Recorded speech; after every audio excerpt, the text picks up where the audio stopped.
Next example, using your product rule.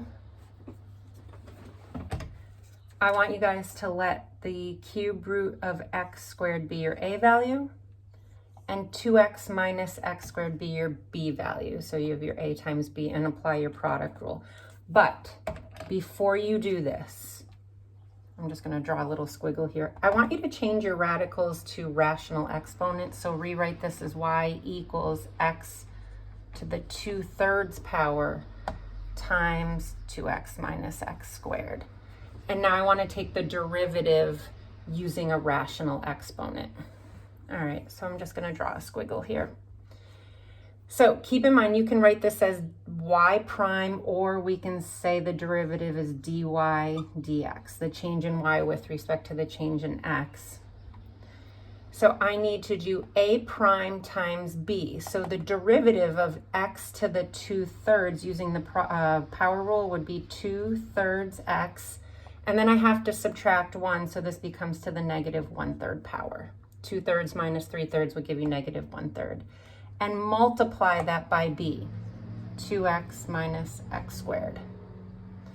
Then add to that a, x to the 2/3, times the first derivative of b. So the derivative of 2x minus x squared would just be 2 minus 2x. You want to make sure your answer has positive exponents.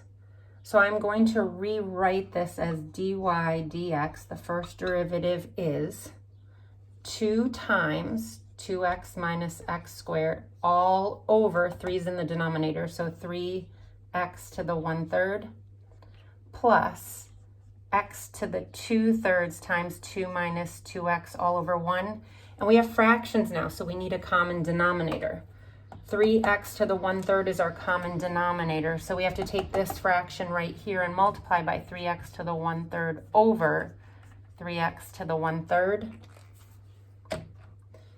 So your first derivative dy dx is going to be 2 times 2x minus x squared plus x to the 2/3 times 3x to the 1/3 is going to be 3x times 2,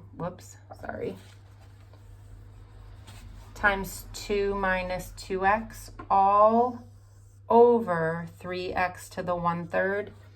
If we distribute and combine like terms, your final answer, dy dx, is going to be 10x minus 8x squared all over 3x to the 1/3. Some authors will take these and divide them into two separate fractions and then reduce.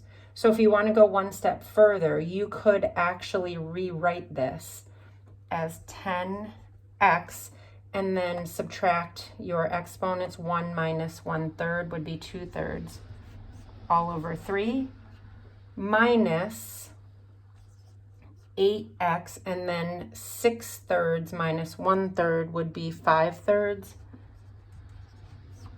all over 3. That is a second possible answer. Both of these work. There are your answers.